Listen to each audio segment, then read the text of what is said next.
Oh yeah, I did trigger the hell out of some Starfield fanboys, which was funny. I just posted a quick little tweet just saying I finished Shattered Space accidentally. That was just because I didn't think I was gonna finish it that night. I was just playing it. I was like, I'll put some hours into it just to get like established, and then I'll film like an I tried showing the biggest stuff in the expansion, and then it just is over. And I was like, oh, it's over. Oh, okay. Cool. And so I continued to play it the following morning, so yesterday morning, and it's just not good. It's just not good. It's super short. It's super small. They did handcraft stuff, but it's still boring. The writing's boring. It's basically just a carbon copy of a movie from the 90s for the first hour and a half, and nothing else they do is particularly interesting. So I made a little tweet just describing as much, and I said you can see why, or I can see why they didn't want to send review codes out before launch. And people proceeded to lose their minds. And what I found interesting is like people were not countering anything said. They were just saying, well, if you don't like it, why are you playing it? Like, I will not understand why someone who seems to hate Starfield so much just keeps consistently covering how disappointing it is. It's almost like I am a fan of Bethesda Game Studios, and I'm disappointed to see how far they've fallen, and I want them to do better, which is why I cover them and talk about how bad the bad is, and I'll praise them when they do something good. But it's almost like I want them to be better because I'm a former fan. Meanwhile, the fanboys lose their minds, and they're like, no. You have to praise it. You have to say that it's great. You cannot possibly critique it because that's just disallowed. You're not allowed to do that. And all the while, other people are playing it. And even somebody like Maddie, who he runs an actual Xbox focused podcast. Maddie is not like a Sony pony. Like, you say what you will about Maddie, he is not a Sony pony. He is an Xbox fan, and he is an old school Bethesda fan. Like, he loves it, and he roots for them through and through, you know. And Maddie, he'll call it like it is. I know some people meme on him because he's a Bethesda fan, just like people meme on me for being an Assassin's Creed fan historically. But even he came out and said, I'll have my review out tomorrow, but to put it bluntly, Starfield Shattered Space is not good at all. The exploration is still somehow extremely lacking. The main story is ridiculously short. It ran like crap on Series X performance mode. There isn't any new companions. Andrea barely reacts to what happens around her, despite how the base game builds her story, and this list goes on and on. I'll go into more detail in the video, but Angry doesn't even begin to describe it. What happened, man? How is this the response to the criticism they faced at launch? And he says, to be clear, because I know how Twitter is, I enjoyed Starfield a lot at launch. Did I like it more than Fallout or Elder Scrolls? No, but I put over 100 hours in it, and I was very excited for the DLC. Nobody wanted to champion this more than me. And you even start to see people losing their minds at Maddie, starting to freak out at Maddie. And basically all anybody's saying is that if you don't like it, you rushed it. Or if you call it short, you rushed it. I have a pet peeve when it comes to certain narratives, and Bethesda's guilty of this a lot, actually. Fallout 4 being the most clear example, where they create a story that has urgency in it. And then if you take the story seriously, you will rush, quote unquote, through it because you're taking the story seriously. So in Fallout 4, obviously, the story is about you finding your kidnapped child. If you are role-playing even a little bit, you are like, you will take it seriously. You will chase down whoever stole your child, as you should. That's role play. And I think that that's a powerful emotional hook to keep players engaged and keep them going. But then to complain that players are focused on the main story and are focused on that for the first 20 hours of the game, and then they're frustrated that the main story is lackluster or is short or what have you. That's not the player's fault for taking the game seriously and meeting them where they're at. In this DLC, the main story is very short, and they do instill this urgency, this pressing urgency for you to help them. Frankly, you know, I at the outset, I'm not a big fan of the critique of like, you're playing the game not the right way. You need to play it this way and then you'll have fun. It's like, you know, the Soulsborne purists who will say, if you don't play, like if you play the game with summons, you're playing it wrong. and you won't have the true experience, right? Or they say if you go through and you use guides at all, then therefore you're playing it wrong, and therefore your opinion is not valid, that type of thing. So already I'm kind of turned off by that type of counter or attempted counter. But I just find it really interesting how the people defending the DLC don't counter anything specifically, except perhaps a couple of these points. So like in general, what they do is they just accuse you of playing it wrong or of being dishonest or disingenuous.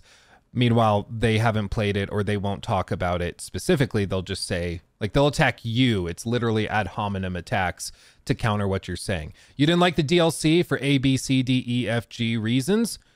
Well, you're a stupid poopy pants. Like, that's not a counter to anything anybody said, okay? So already it kind of discredits their attempted counter. But the one thing people have countered is saying with new companions. There are people saying there are 1 to 2 new followers / companions that you can get in the expansion. However, people who have finished it have varied reporting on whether they've been able to recruit them or see them at all.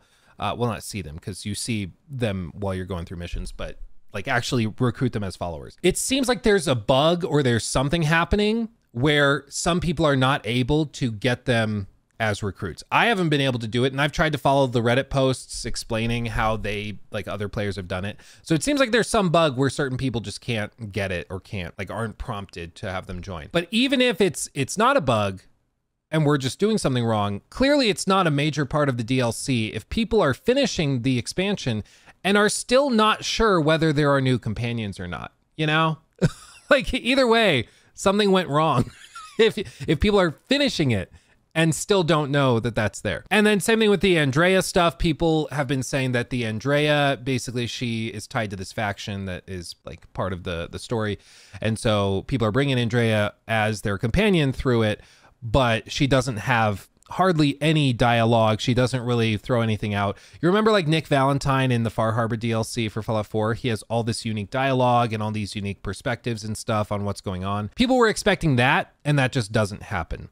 There are scattered reports that Andrea does actually say that stuff. You just might have a bug where she's not saying it, but nobody's provided video evidence of that or anything as far as I've been able to tell. So again, it's this weird spot where we don't know if it's actually there or if it's just bugged. Classic Bethesda situation. Like, is it a feature or is it a bug? You don't really know. But either way, I think it's just a matter, at the end of the day, like these expansions, there's a certain amount of like subjective opinion where you might really like the story around the snake cult and you might find it really compelling. Cool.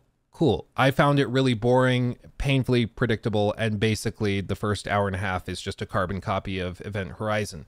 So I just didn't find it that compelling. But that's like a subjective thing. You might like the story, I might not. So be it. There are other things, though, where we can compare objectively and look at value propositions to see whether or not this is a good value. And frankly, when you compare this expansion, quote unquote, in the quantity of content and the quality of the content, it does not hold a candle to Far Harbor in quantifiable ways. It is very short. There's only really 2 new enemy types. There's kind of like a melee focused brute guy that charges you. And then there's sort of like these regular sort of enemies from the base game, but they're like all sprinkly and shiny. So maybe you could say those. And then there's like the void spawn, basically, that are like spider looking creatures, crab creatures. And so you can point to like a couple new enemy types, but that's about it. Okay, whatever, not the end of the world. There might be a new companion, but even people who are finishing it are not sure because it seems bugged. And so that's up in the air. There's no new like vehicles. There's no new rover customization. There's nothing in terms of there is like a house you get after you finish it, but it's just like any other, you know, house that you can get in the base game. There's allegedly 2 new habs you can get for crafting after you finish certain quest lines, like 2 habs. And all of this is 30 bucks. And when you compare it to something like a Phantom Liberty, a Hearts of Stone, a Blood and Wine, I think Blood and Wine was what?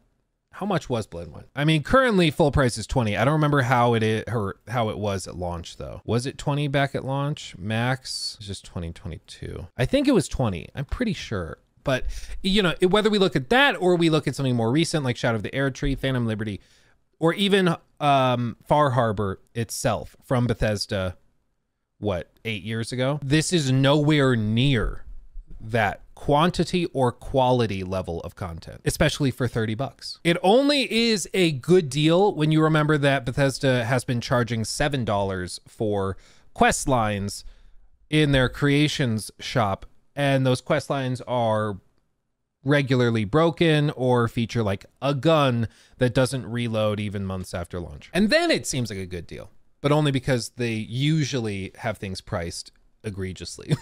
So all of this, we need a shirt that says this, all of this to say, I think it's really telling that a lot of the sycophantic fans are refusing to acknowledge what is plainly evident, which is that this is not a good value. You might like it, it is not a good value, and it does not deserve your defense on that point. You can say you like the story, cool. You can say you like the art direction, that's fine. But in terms of quantity and quality of content, it is severely lacking for the price point.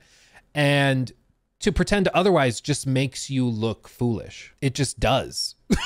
And maybe you don't realize that, but I'm telling you it does, because the more people that try this themselves and play it themselves, the more people are going to realize who like the hacks are, who are just trying to defend it for the sake of preserving access or because they want to be on Todd's good side, whatever. Maddie, to his credit, he's done interviews face to face with our Lord and Savior, Todd Howard. He's spoken to the dude on many occasions. He's done interviews with him. And even he is not defending it or pretending as though it's magical and fantastic and is actually really, really good. It's just haters that don't like it. Even he's like, it's just not that good, guys. And that will preserve Maddie's credibility. That makes people take Maddie's opinion seriously, because he's not trying to defend it just to pat BGS on the head to retain access or whatever. And I think that deserves a lot of credit. It really does. That's why I like Maddie. So to his credit, I think he is calling it like it is. And you know, even if he did like it, that would be fine. But I think it's all the more admirable to have an opinion you know your fan base and your audience is not going to like, and to still put it out there. I think that's admirable. I think that's admirable.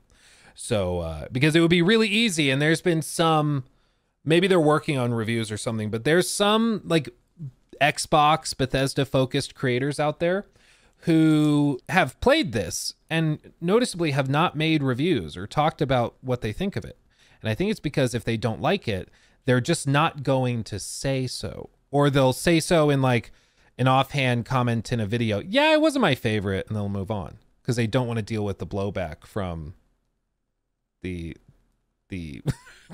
rabid Bethesda defenders. I think it's really interesting. I find it fascinating that so many people are willing to rabidly try to defend something that is so transparently bad. It's quite funny to me.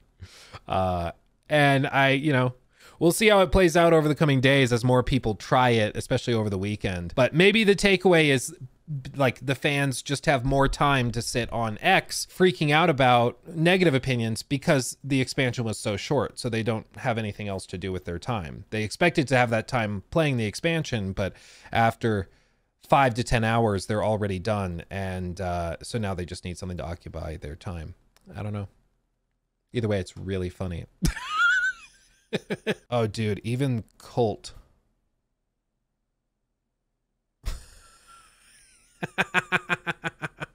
Dude, what are the like fanboys gonna do now? Even Colt didn't like Shattered Space. Look at this. I put 350 hours. If you don't know Colt is like a hardcore Xbox fan. Like that's his niche, is he just covers Xbox stuff like crazy. He said, I put 350 hours into Starfield, and Shattered Space immediately turned me off. It magnified the things I've always not loved about Starfield, sad face.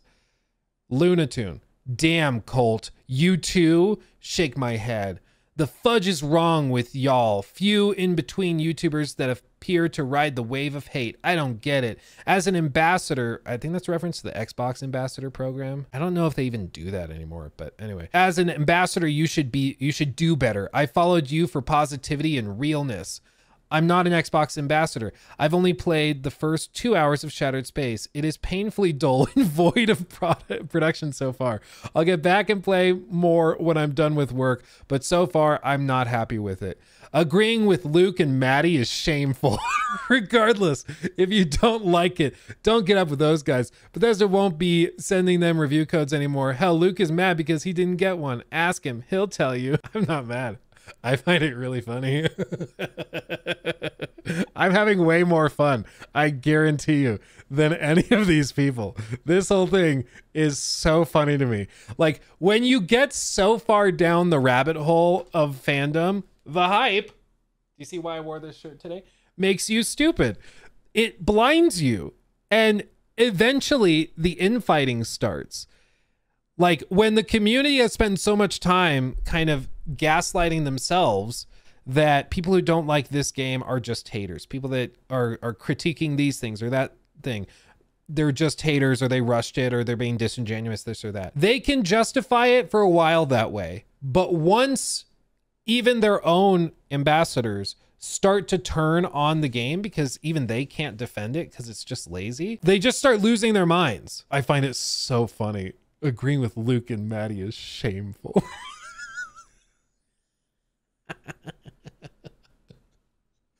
Oh my God.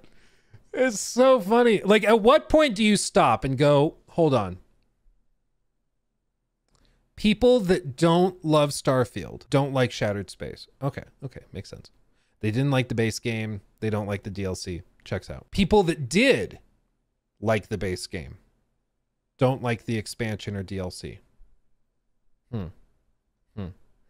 Okay.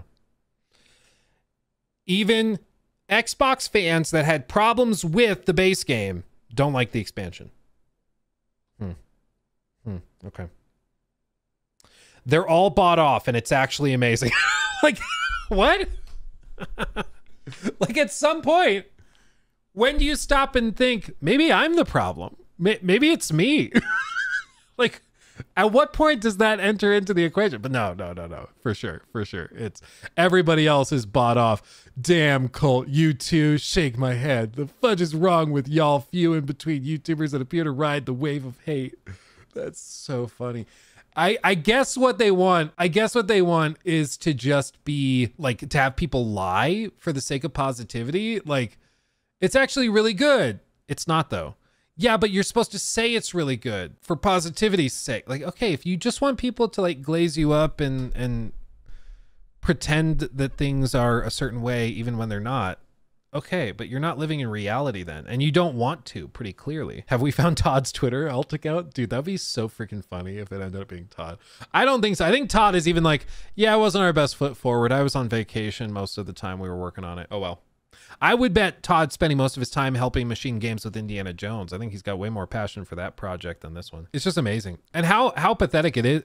How pathetic is it to defend a giga corporation that is selling you something that is not worth $30 for $30 and like hiding it away, keeping review codes out of anybody's hands. Even if Maddie had gotten a review code early, he would have come out and said it's bad.